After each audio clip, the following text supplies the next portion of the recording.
That's good. Not bad. Not bad at all. The Knicks pick up a big win. This was a big one. This was important for them, man. I needed this. We all did. 126 to 105 over the Spurs. We're talking about it in this episode 576 of the podcast. Welcome to BD4.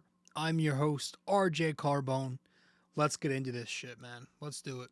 Welcome to BD4, an RJ Carbone podcast.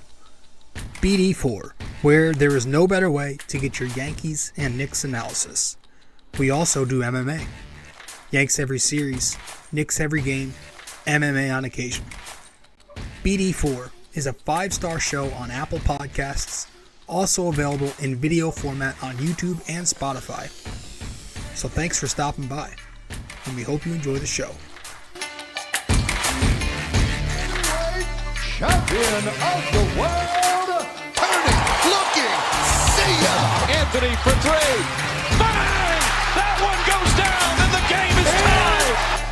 Time! Penetrates, creates, and showing some dexterity as well with the left hand. Yankees win!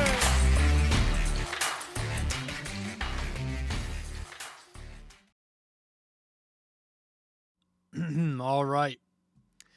Welcome to the show, episode 576 of the podcast. Welcome to BD4. I'm your host, RJ Carbone. BD4, where there's no better way to get your Yankees and Knicks analysis. We also do some MMA. Yanks every series, Knicks every game, and MMA on occasion. We're talking New York Knicks in this one, and we're going to get into it, man. That was weird. I was about to sneeze, cough, and yawn at the same time. Ended up doing two of them. Sneeze is going to come at some point, I know it. And laugh at the same time. That was really weird. What the hell is that? Oh, God, I might have to edit that out. All right. Yeah, man, it was a good win. I got energy tonight because I'm still pumped up from last night's win against the Spurs. Everybody was back and healthy for this game, both sides, because there was question on whether Devin Vassell was going to play or not. He ended up playing. Yeah, obviously this was a much anticipated game because it was Wemby's debut at the Garden on ESPN, of course. We'll talk about that. Love that the Knicks were able to handle him and the Spurs on, their night. The only reason this was on ESPN is because Wemby was debuting at MSG. They made it all about him, and I just love the way the Knicks just handed him a beatdown, handed the Spurs a beatdown, and they made it all about the Knicks. Although they were still talking about Wemby after the game, because of course they are. Great player, and he's going to be great. I'm just, the hype is insane. Rightly so. A couple debuts, actually, last night. Hubie Brown made his season debut on ESPN. Man, this guy, one of my favorites. He's, I think, 50 years in the game now, broadcasting, and back with Breen last night. I love hearing him, man. I love his analysis on the game. He's a guy who has been, he's a guy who has seen so much. He's been around for so long in this game. He has seen so much, and he has so much knowledge about the game of basketball. I always make sure to cherish every time he's in the booth. Just hearing him pick apart different sets in the half court and, like break down the technical stuff and all the X's and O's. I love hearing what he has on his mind. Just seems like a hell of a guy, too. He's a New Jersey rep, too. He grew up in Elizabeth, which isn't too far from where I am. Then he later coached in, I think he coached in Cranford. I actually go to school there. So obviously he's, got history with the Knicks. He's coached with a few different organizations. The Knicks, the Hawks, the Grizzlies, I think the Bucks. This guy's you want knowledge on the game of hoops, you go to him. I love this guy. I hope basketball fans also appreciate him, because the guy is 90 years old now. He's, again, been doing this forever, so appreciate him while he's around. And another debut, the Knicks city uniform debuted last night at the Garden. I like the court. I wish that was the court for the in-season tournament. But again, I don't hate the court that we're going to get for the Cup. But I love these uniforms. Yeah, I absolutely like them, and I'm absolutely going to be getting one of these uniforms for Christmas this year. Going to treat myself. I don't know who yet. I kind of want to get a Dante one, but he hasn't. I need to see a little more from him, but I want to represent the lone Italian-American Nick. Yeah, I love the callback to the 90s on these uniforms. The color scheme looks excellent. It just makes that era pop out. The orange outline with the black stripe, the panel on the sides. I love the black stripe. The orange and black combination, I've always loved that on the Knick uniform. It's just a good combo. The only difference between these jerseys and the 90s jerseys were that the black panel on the 90s jerseys kind of stretched out to the front a little bit. These ones go straight down, but I love it. I like the whole, New York thing. So nice you say it twice, and that's why they have the exaggerated drop shadow on the New York. I know people think it's a little bit blurry. It is, but I think once the Knicks wear it more and you start seeing it over and over, you get used to it. My favorite part of the jersey by far, and it's not just because I'm a Yankees fan, are the pinstripes, the black pinstripes. I think that complements it so well. I think it's the perfect icing on the cake to these jerseys. It just makes it stand out. I mean, they're nice and subtle. They're not too loud, but I think they're perfect. I don't know. That's my favorite part. Just the black pinstripes with the blue base. It's a little nod to the Yankees and I guess the Mets too there. So, yeah, I like them. These are probably up there. Maybe my favorite Knicks city uniforms. Only reason I say maybe is because it's kind of a,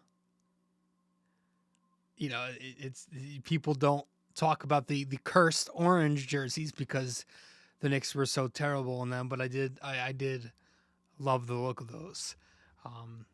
And I will knock on wood for sure. But yeah, these are up there.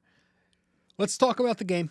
The Knicks win last night, 126-105 over the Spurs at Madison Square Garden.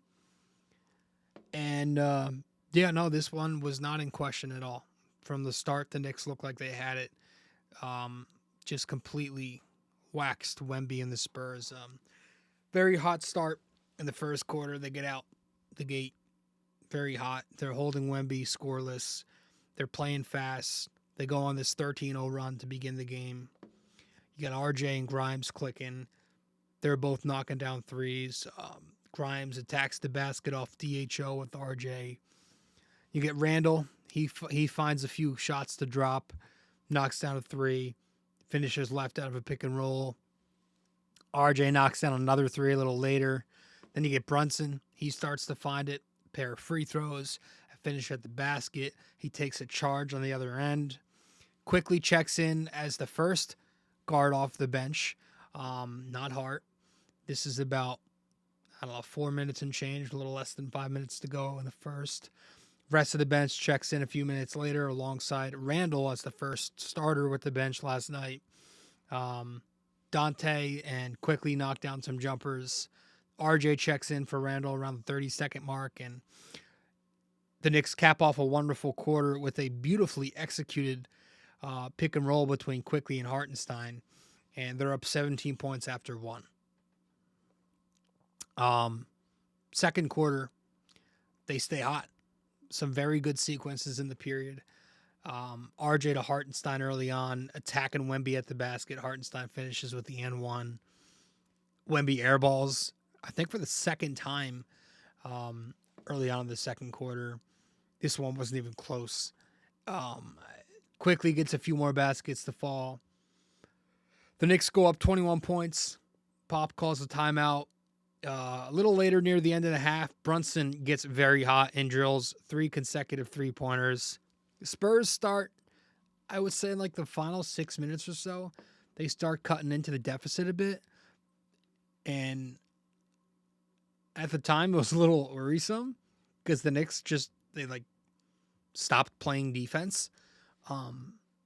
There were a number of open Spurs on the perimeter and in the lanes, and the first unit seemed to have trouble keeping up with the Spurs running the full court game. And, maybe it's also because it's the Spurs and they weren't totally engaging the Knicks, but they were legitimately sleepwalking the final 6 minutes or so of the second quarter. But they still enter the half up 14 points. And then third quarter comes, and this is when they kind of put the game to bed. The offense was still hot right out the gate. Excellent ball movement. RJ starts off with another 3-point ball.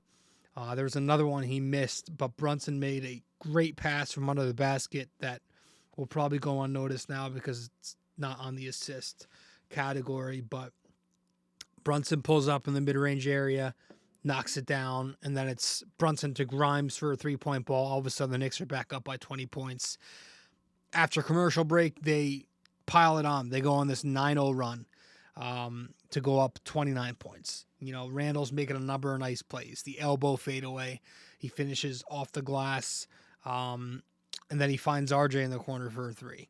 And then around the 3:17 mark in the third quarter, Victor Wembanyama finally gets his first field goal to drop. He knocks down his first Madison Square Garden field goal. It was a baseline jumper over Isaiah Hartenstein to shave the 30-point deficit down a few points. But the Knicks, after 3 periods of play, are up 27 points. Fourth quarter, there was some good back-and-forth action, but the Spurs at that point were just in way too deep of a hole. They start the period going 8 for 8 from the field, so they pull it within 17. Thibs calls a timeout, but then the Spurs pull it to 14 points. But Randle stops the bleeding. He knocks down a 3-point shot, and he throws one down after he and RJ lead the break on a turnover. Puts the Knicks back up 17. Spurs didn't give up, but the Knicks didn't give in. It was very back and forth. Brunson takes another charge, takes a knee to the chest this time. Thankfully, he's okay. And then he had the iconic moment. I wouldn't say iconic, but it was pretty cool, where he isos Wemby on the perimeter and knocks down a big-time long ranger. This was like almost 30 feet out on the right elbow in his face. And then Randle adds to it by knocking down a fadeaway. Lays in a putback after the next possession, and the Knicks are up 21 points. At that point, Popovich empties the bench. Thibs a little bit later, and the Knicks win once again, 126-105, a 21-point victory for New York to get their second consecutive win. And we will talk about it all, pick apart certain topics, and dive into things that we will, things that have, I don't know what the fuck I'm going to say. We'll dive into a whole bunch of things when we return from break. Stay with us. Be right back here on BD4. We appreciate you sticking around and listening so far. When you have a chance, be sure to open YouTube to subscribe, like, and comment. And if you're already watching on YouTube, be sure to head over to Apple Podcasts and give us a 5-star review. We appreciate your feedback and are always looking to improve. Now, with that all said, let's get you back to the show.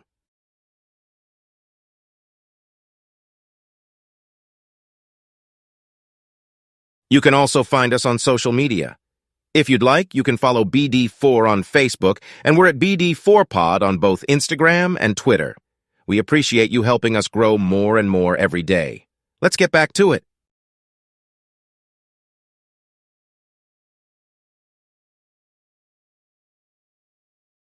All right, welcome back to the show. I'm your host, RJ Carbone. I think it's only fitting that the first thing we talk about is, and again, I hate to pile on the kid, but how Mitchell Robinson and Isaiah Hartenstein made easy work of Wemby. The Spurs overall were held to 105 points. Wemby, just 14 points, 4 of 14 shooting, 0 of 4 from 3. Mitch, 8 and 12 last night for him. Hartenstein, 13 points, couple steals, 3 boards. But yeah, I mean, this was, add a little bit of fuel to the fire. Entering the night, Wembanyama had made comments about Madison Square Garden not being as big as he thought it would. Obviously, Knicks fans didn't take that well.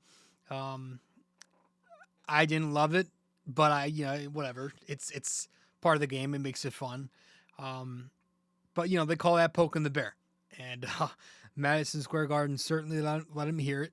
I think it was the third quarter, maybe towards the end of the third quarter. Letting him hear it with the overrated chants. I loved it, man. That's how the Garden rolls. Welcome to MSG, buddy. Yeah, that's not happening over here. I don't know what you had in mind, what you thought you were going to do at the Garden last night. They made it all about you, but nope, not here. The Knicks were just way too physical for the kid. And he'll fill out as his career progresses. That's what they all do. Giannis was a rail thin. KD even filled out a little bit. Mitchell Robinson, right? They fill out. So he's not going to be a twig. He's not going to get pushed around. I think he'll be fine eventually as he grows into his body. The kid's 19 years old. Okay, he's still growing. He's a teenager. He can't even drink yet, and he won't even be able to drink next year. He's 19. But the Knicks treated him like one. They treated him like a teenager. And I think the Knicks, their physical style of play they're the perfect matchup to defend him. Doing what they did to him, again, especially Mitch and Hartenstein, maybe that sets a precedent and kind of notifies the rest of the league how to scheme this kid right now, right? Get physical, throw bodies at him, and bring help from the low man or from the weak side. I mean, how many times did we see that last night? The help defense, it was just fantastic on Wemby. You had Randle come from behind him for the steal on the left wing. You had the possession where Wemby was in post up on Hartenstein. This was a bit later in the game. Quickley's the low man in the dunker spot on the ball side. And as soon as Wemby picks up his dribble and tries to get the ball to the weak side corner, Quickley comes up to the second level and he picks him. That leads to that fast break with he and Hartenstein. Hartenstein, I think, picked up a steal on him. In one-on-one, both Hartenstein and Mitch locked him up pretty well. The kid never got a break, right? I mean, 48 minutes of rim protection, that's been Thibs' mantra. They've been a staple since Thibs has taken over. That center position has been a staple for the Knicks.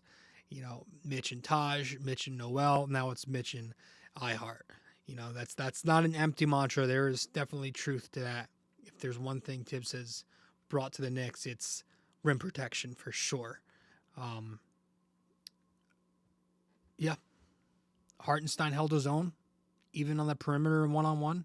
He was in the mid-range a lot with him, and offensively, he went at him. He immediately attacked him off the dribble in this game. Right when he checks in, he, in pick and roll, rolls to the rim, gets the pocket pass from Quick, and, finishes with a little drop step. He scored 13 points in his 15 minutes in this game, so he gave the Knicks some offense. Mitch was doing his damn thing as well. Right? You could tell from the opening tip that this was a game Mitchell Robinson wanted to make a statement. He's made some comments on Wemby, too, calling him like a mixture of KP and Bull, saying, it's nothing new, I can handle this, something along those lines, and he did. Battling on the glass, grabbing those 50-50 balls and boxing him out, pushing him out of position, dunking a few times with him down there. And I saw the stat on social media last night saying that Wemby was 0 for 6 when he was guarded by Mitchell Robinson. So nothing new. Mitch has been doing this all year, and it's starting to become an average game for him. You know, it doesn't make as much noise because we're so used to it. But this was against Wemby at MSG on ESPN. And so I'm hoping now the rest of the league, you know, the media, NBA fans, they start realizing how effective this kid is and how legitimate Mitchell Robinson's chances are at winning a Defensive Player of the Year award. Because I think as long as he stays healthy, gives you 70 games or very close to that, I think he's got a chance to win the thing. A very good chance. It's just going to be about, can he play 70 games? Or I think isn't there like a rule now? I want to say it's 65 games. But if he can play enough to qualify, I think he's getting it. It's crazy how much he's grown and how much we've seen him grown. We're going to talk about that a little later with Quickley too, but with Mitch too. You know, he used to be the one getting pushed around, right? He used to be the one getting pushed off his spots. Now he's bigger, right? He's got more muscle. He's able to box out, grab more rebounds. Every single year he's upping his rebound total. His screening has improved. I mean, look at how he was screening last night with all the rescreens in there. He had to play with Brunson where he slipped the rescreen into a pick and roll. He also had to play late in the first half where he rescreened for Quickley, rolled. You know, he's more mature now, way more disciplined. It's just there's so much more consistency in his plan. You know, he used to just be an athlete. He was somebody who had the athletic gift, but he was just awkwardly running around. You know, now he's a basketball player with an IQ. He's a ball player. He's fouling way less, realizing he doesn't have to block every single shot. His hands are straight up. His stance is improved. He's mastered drop coverage. He can guard the perimeter without jumping. We saw that on Kawhi the other night. Now, he's a switchable big. He might not be as agile as Jericho is when he's guarding the perimeter, but that's pretty impressive to be able to defend at all three levels, essentially, if you're Mitchell Robinson. So he continues to just do wonders for the Knicks. And, you know, he had 5 offensive rebounds last night. And when I looked at that, I was like, oh, yeah. And I just, like, scroll right past it. And now I'm thinking about that. It's like, wow, that's insane. Like, that's become an underwhelming statistic for Mitch to not get more than 5 offensive boards. That's how incredible he's been for them so far. I still think it's interchangeable 1 and 2 with him and RJ, but he's played every game that might give him the edge as the best Knick so far this year. I mean, I really feel like he's so important. He's been so important. The second unit played well last night, and I want to talk about them. These guys hustle. Like, they're 100% all the time, 48 minutes a game. These guys on the bench unit, they hustle. You know, Hartenstein's got that hustle down low. He's physical. He's got a motor. Hart and DiVincenzo, you obviously know, will hustle. They're Nova guys. Quickley's everywhere at once, always paying attention. These guys play incredibly hard. I love the way our guards have been running offense with Hartenstein in the middle. You can see the chemistry those guys all have together. Even when RJ's with the bench unit, you know, it's RJ and Quickley especially. Their chemistry with Isaiah Hartenstein is, you can see how effective it is. It's a quicker game when the bench comes in, faster decisions, a lot of movement on the perimeter. There's a lot more running with those guards, you know, a lot of up-tempo ball. Oh, God. There's a voice crack. But, yeah, they're running the offense through Hartenstein in the half court. And that's been leading to some great results with those guys in the second unit, man. You know, they're of course using him as a playmaker. We've seen that, but also as a screener. You know, a lot of DHO up top at the key with Hartenstein, the way he's able to shift his body as a roller. Yeah, we saw him scoring more last night on the roll. There are a few sequences last night where Hartenstein gave the Knicks some offense that they might be able to get some more. He's giving them more offense this year. You know, there was that pick and roll we mentioned in the first quarter between he and Quickley. Quickley makes the pocket pass between Wemby and Trey Jones. Hartenstein finishes. Second quarter, there was another possession. This time, RJ curls and Hartenstein fakes DHO with him. There's another possession in the second quarter where you had a very similar pocket pass into a pick and roll, but this time it came from RJ to Hartenstein. Mid-second quarter, Hartenstein comes up to IQ on the baseline to clear the paint. Quickly then drives, passes to a cutting DiVincenzo, who of course misses the layup because it's what he does. But Hartenstein cleans it up. And it's simple little things like that you may not catch on first instance. But if you're a nerd and you pay close attention and you watch film like I do sometimes, a lot, you'll see that without Hartenstein clearing the paint there, coming up to the level, there's no spacing for Quickley to drive or for Dante to make that cut middle. So you got a lot of instances, right? Obviously, you got in the third quarter after Quickley picks Wemby, he hits Hartenstein as the trailer on the fast break. And there are a few other times throughout the night in the half court where RJ and Quickley were hooking him up.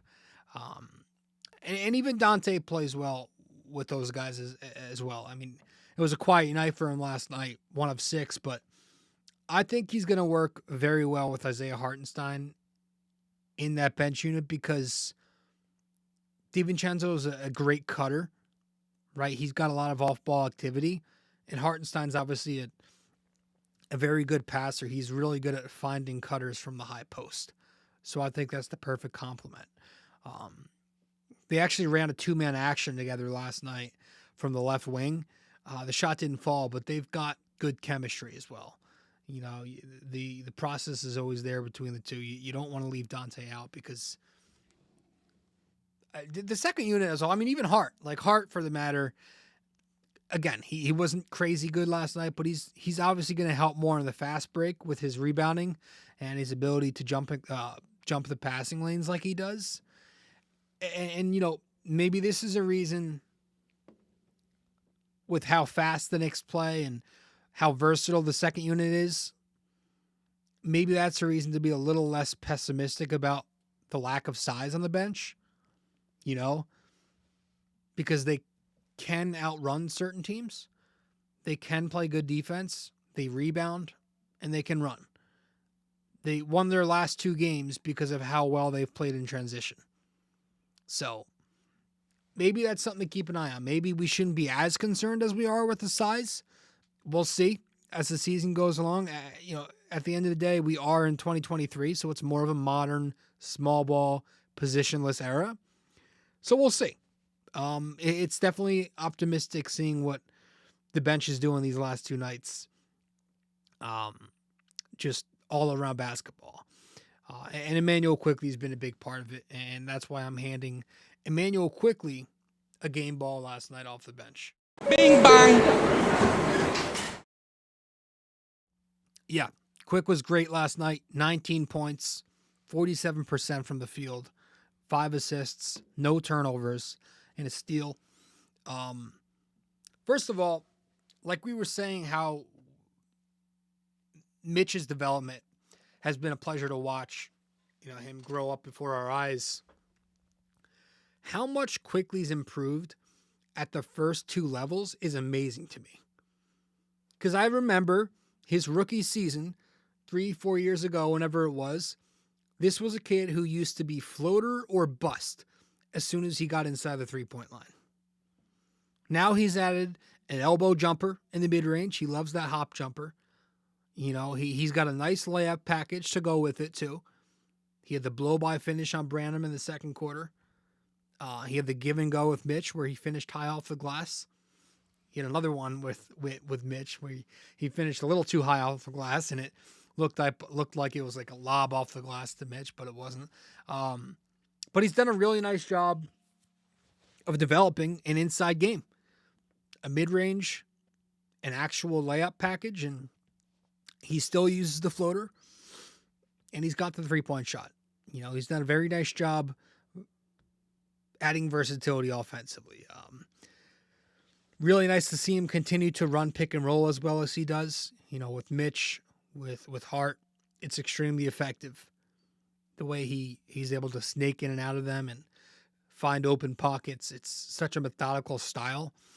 Maybe he's learned that from Brunson. Maybe that's how he's learned to knock down the mid range with Brunson here. But yeah, the Knicks quickly, they were attacking Wemby and drop last night. Wemby could play the drop because he's like Mitch, got the length, but Quickley was making him pay for it with the mid range game. His passing last night was excellent. Not only the pocket pass that he was using in pick and roll, but he was finding some cutters. One possession where he used his shoulder to escape the corner, and then he hit DiVincenzo, who slid over from the weak side wing to the corner three. The one to RJ off the ball as well was nice, rewarding Hartenstein in transition there, and he had another swing to Randle on the perimeter. So 4 game balls now for Immanuel Quickley. He has 4 bing bong game balls this season, tied for the lead with somebody who we'll get to a little later in the show from the starting unit. And hey, 19 against the Spurs. Maybe last night was an audition.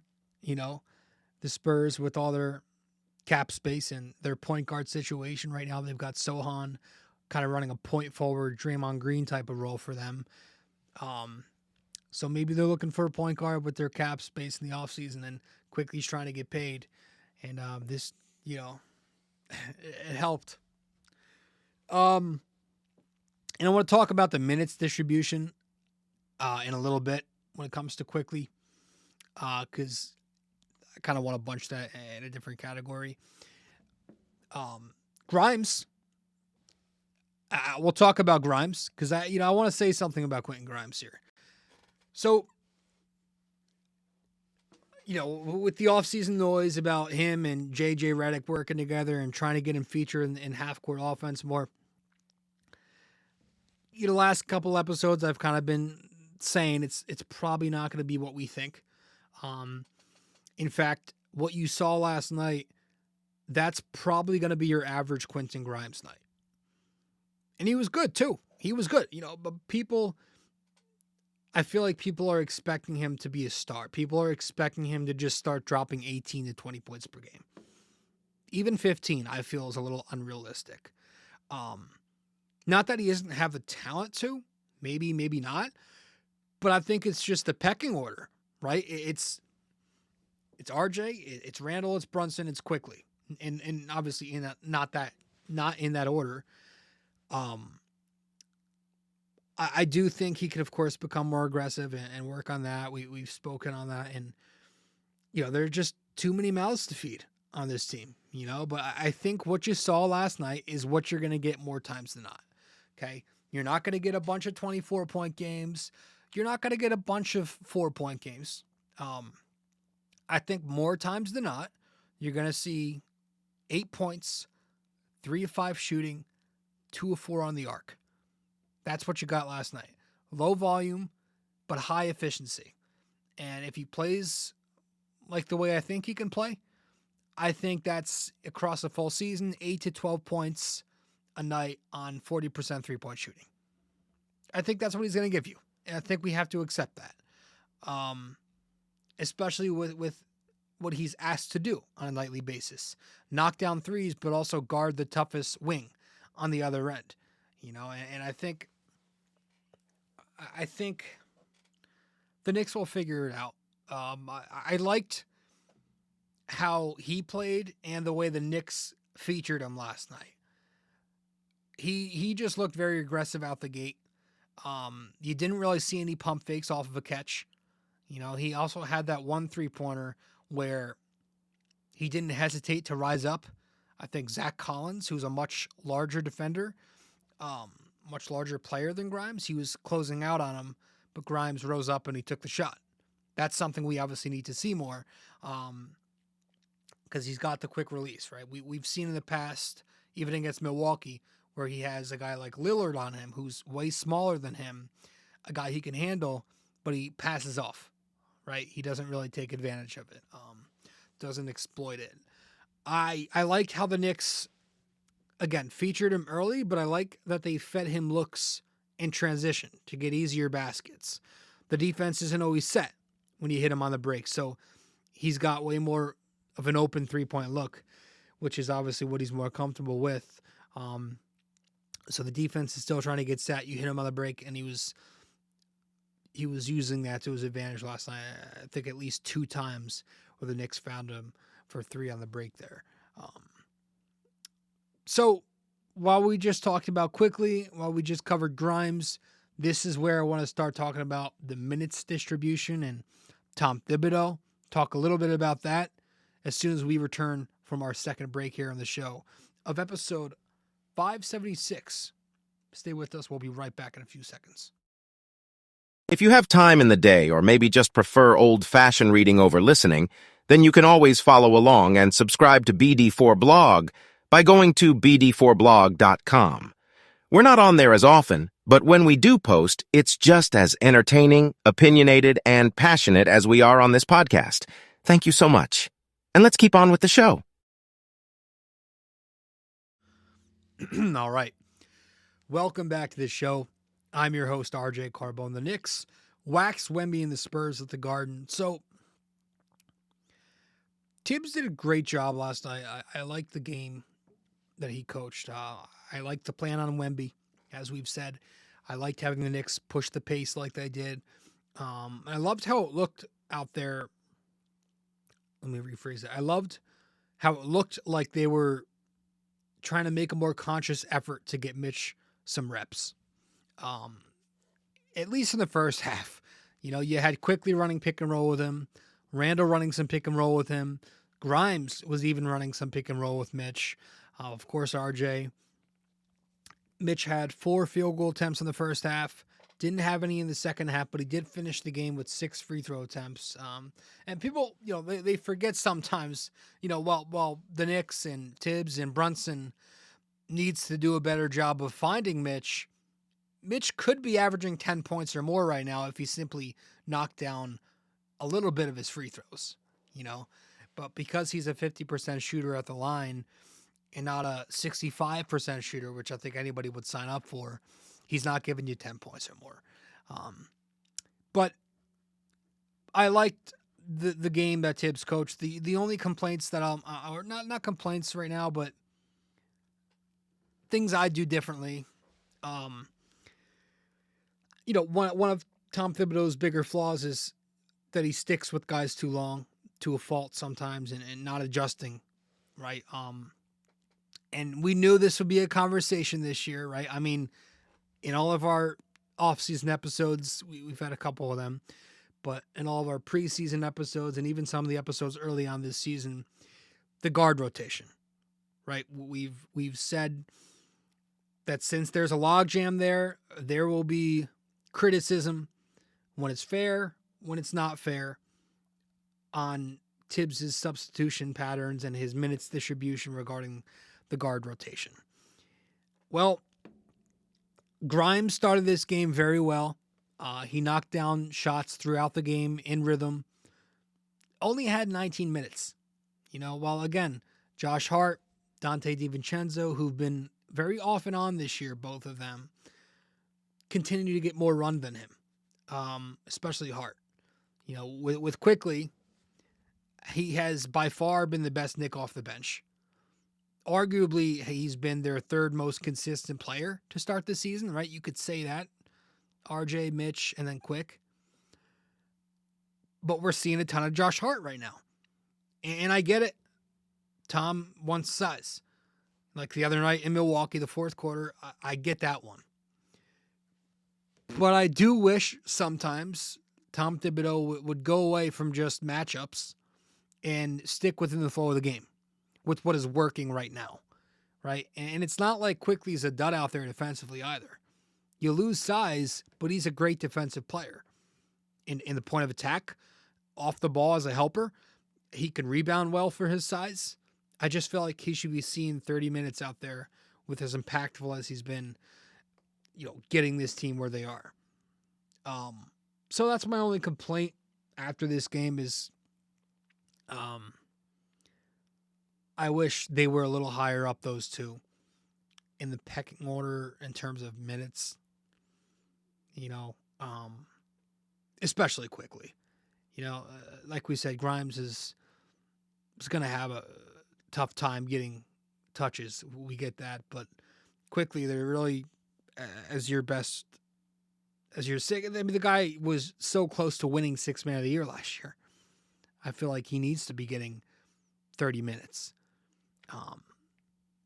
But that's neither here or there. The Knicks won last night. I'm not going to make it a big conversation. We'll save that for a night where Thibs is getting hammered by everybody else too, and we'll talk about it. RJ Barrett, I'm handing him the other game ball. RJ Barrett. Bing bang. He was excellent. And he continues to be excellent. Last night for RJ, 26 points, 47% from the floor, 6 assists. Is that the right line I have on the screen? I think it is, but he had 26, not 24. 6 assists, no turnovers, and a steal.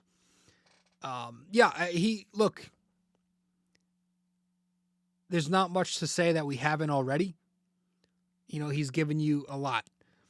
Softer touch at the basket this year. That's one thing I'm noticing. Very methodical drives to get there, using his physicality and his size to draw contact. He's knocking down his foul shots. There were some mixed results at the rim last night, but the Spurs do have a ton of length, obviously. The jump shot, the mechanics, the shot looks smoother. It looks a lot smoother. I don't know if it's because it's going in or maybe it's going in because it's much smoother. To me, the follow-through looks better. It's a nice and easy catch-and-shoot release on the wings. He looks good, man. It was another fantastic effort, and I'm just, again, we said everything, but I'm just praying, I really am, please maintain this. I really want this to be the year 5 jump from RJ Barrett. Man, it would be so huge. His confidence is sky high right now. With some of the plays he's making on his drives and some of the shots he's taking, you can tell he's got confidence. We're seeing the more of the mid-range attempts, not always dropping, but we're seeing them off the dribble. But how about the one that told me that RJ was feeling it and he has confidence was in the first quarter last night, that 1 3-pointer he took. I mean, you want to see confidence. How about a 1-on-3 fast break, 3 Spurs in front of you, no Nick under the rim, no Nick even past the timeline. RJ pulls up for a transition 3 off the dribble and gets the bounce, gets the shooter's touch. That's telling me that's a guy who's playing with a ton of swagger, a ton of confidence right now. And I hope it's legitimate. I hope it's real, because if the Knicks want to take a bigger leap, RJ Barrett taking that year 5 leap is key. That next step for him could be the next step for the Knicks in a playoff series. You never know. He looks excellent. His process is what's excellent right now. It's driving baseline with a purpose, finding the weak side if the drive's not there, the finish.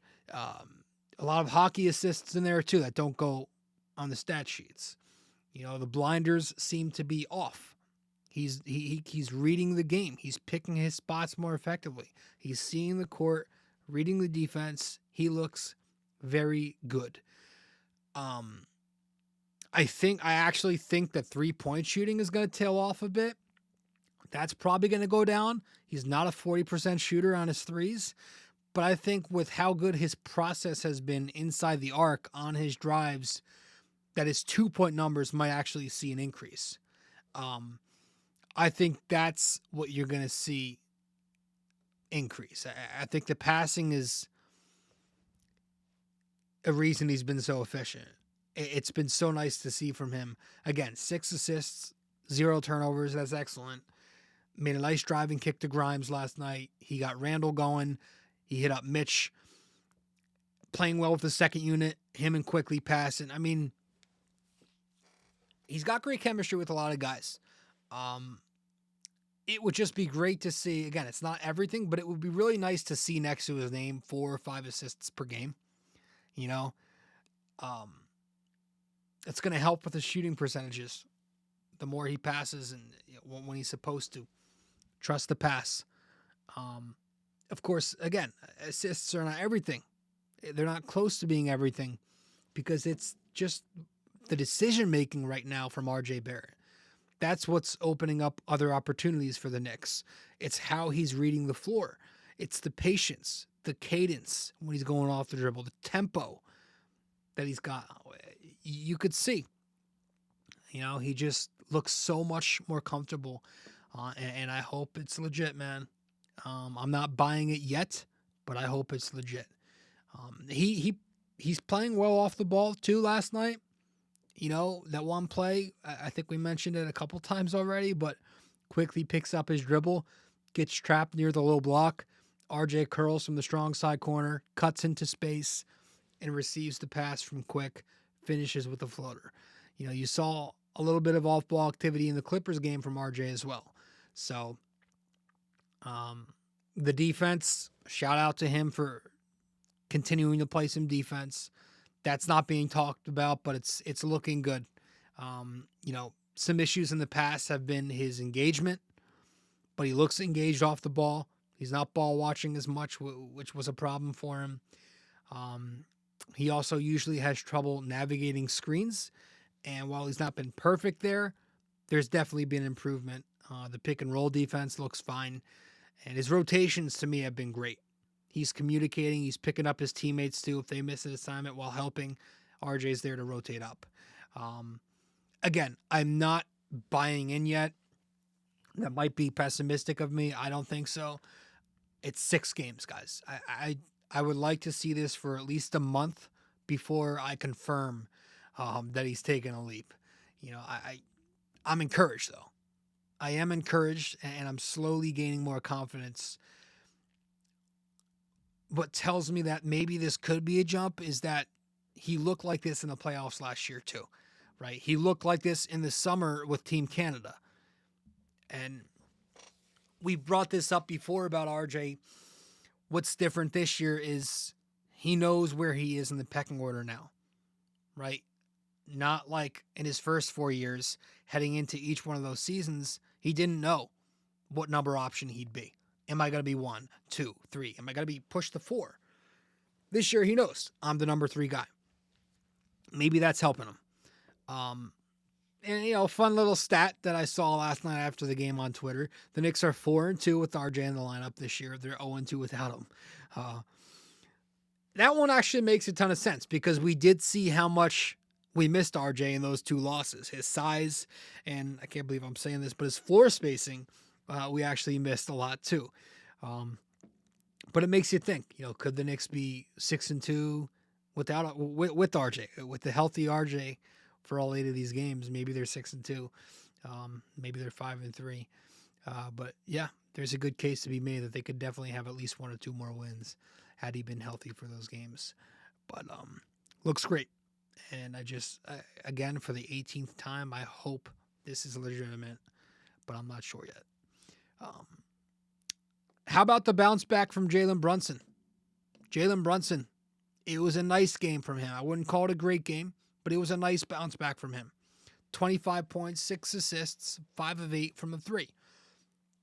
He got red hot from 3 at one point where I think he hit 3 straight. I think we said that, right? He was on fire from there. He had the one in the second half, like I said, where he took Wemby and ISO, shot in his face. Loved the 3-point ball. I actually thought he passed very well last night. He had 3 assists before he had a single point. He had 2 assists before he took a single shot. Some great point guard moments, like there was one possession. His head was up on the break. He's on the left side wing. Grimes is on the right wing. he hits Grimes for a three. There's another where RJ's on the elbow three. Wemby is on RJ, but Wemby kind of cheats in to deter Brunson's drive. Brunson reads it and makes the kick to RJ on the elbow. Same thing happened with Keldon Johnson cheating off of Randle. That led to an open three from Randle. Brunson kicks to him. So I thought he made quick reads on the defense, made quick passes. The second he saw the defense collapse, he kicked. Were there moments where he looked a bit disconnected from the offense and looked off Mitchell Robinson a little too much? Yeah. And that's something I think we're going to keep seeing, but maybe not talk about as much once he starts knocking down shots consistently. But overall in this game, I thought he trusted the pass a lot more than usual. Now, he's been knocking down the three-point shot. We mentioned that, and he's been great this year from three as a whole.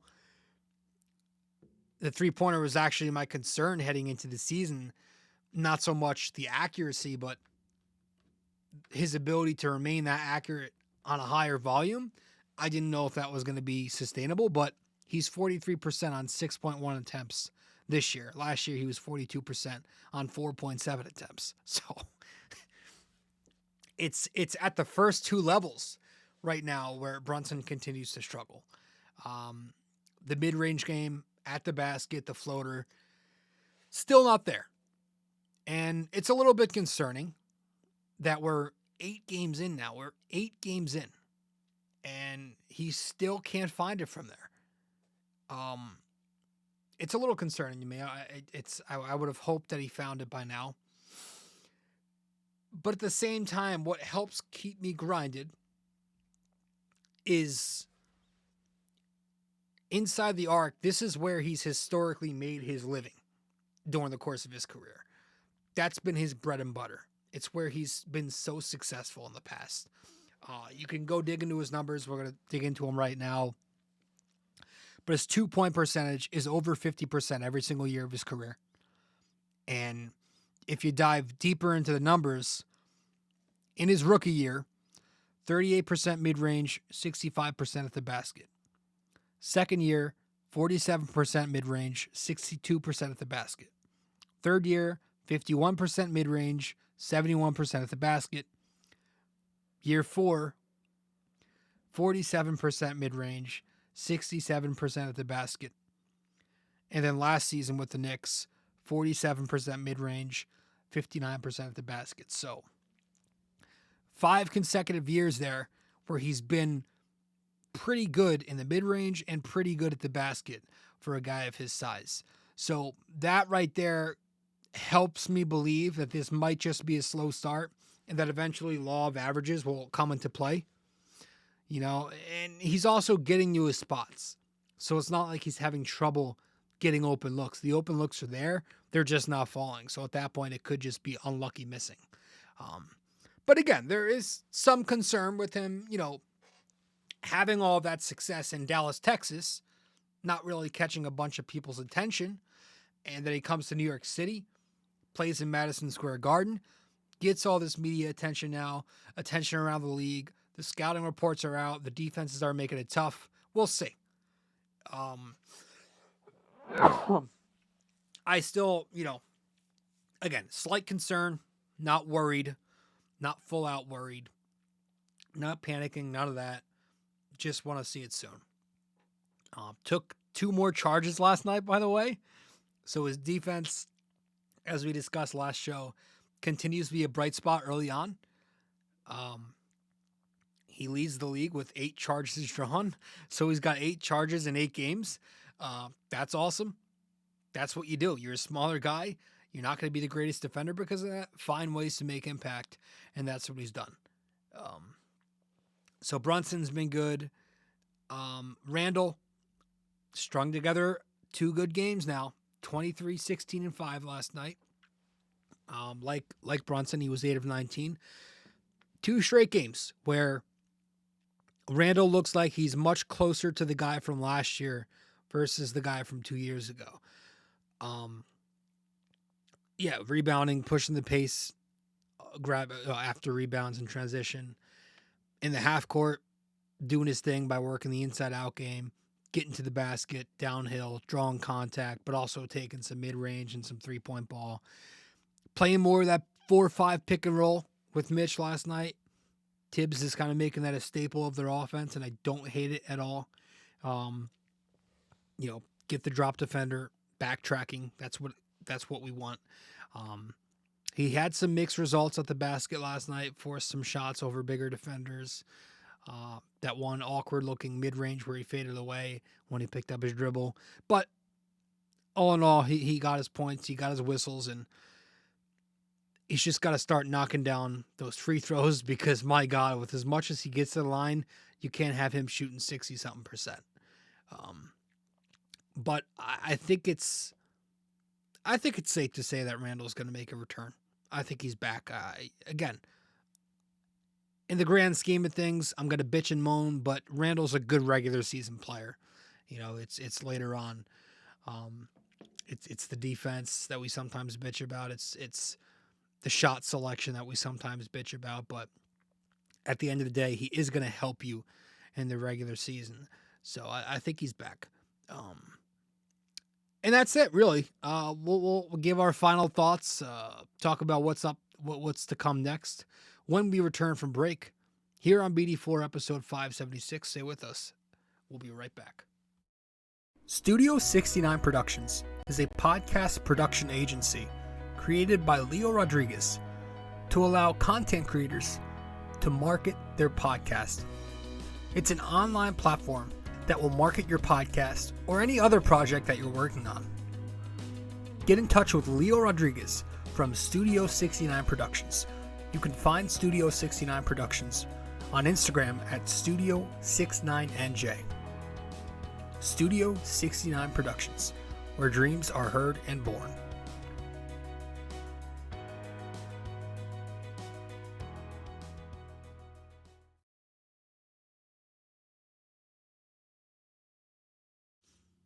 Welcome back to the show. Welcome back to BD4 episode 576. Sorry. Get off your phone, Rob. I'm your host, RJ Carbone. The Knicks win 126-105. They moved to 4-4. So it was a much-needed blowout win. They did what they had to do. Again, quieted down the Wemby shit for a night. Not happening in the Garden. They needed some rhythm. They got it. 2 straight pretty easy wins. Back to 500. So let's start from there. And now let's get this season going. I think I said in the preseason, if the Knicks are 5-5 in the first 10 games, considering their schedule, the opponents, all the back-to-backs, that, I not love it, but I live with it. I think my prediction was 6-4. So that would mean 4 straight. But 5-5, I'll live with it. It's not good, but it's not terrible. Considering the schedule, it's thanks Silver, but no, the Hornets are next. You got to take care of them, and that's not until Sunday, which is interesting. They've got 4 days off, 4 days of rest. It's a matinee game at the Garden, so I don't love that. 4 days of rest, and then you're playing a matinee at MSG. I feel like that's always a sleepy game for the Knicks. And you have this. I think you have the Celtics right after that for the second of the back-to-back. The entire week next week is a little busy for the Knicks. They've got 5 games in 7 days, 4 of them on the road. And the final game of next week is in Charlotte at 6 p.m. So no excuses, though. They're men. They're pro athletes. I think it's absolutely ridiculous how soft people get when they mention back-to-backs and load management. Some of you guys sound like little beta males who've never played competitive sports in your lives. I'm not going to sit here and blame Silver for the Knicks losing games if they do next week. Everybody in the NBA goes through this. They're all going to have stretches where they've got heavy workload. Be fortunate that the Knicks' heavy workload is early in the season where they've got their legs. But I digress. For now, it's the Charlotte Hornets coming up on Sunday afternoon at the Garden. That's the focus. So if you're the better team, play like it and go win. So it's that's it. That's it. I think we've covered everything that we needed to cover. And episode 576 is in the books. With that, let's wrap it up with our trivia, and then we'll end it there.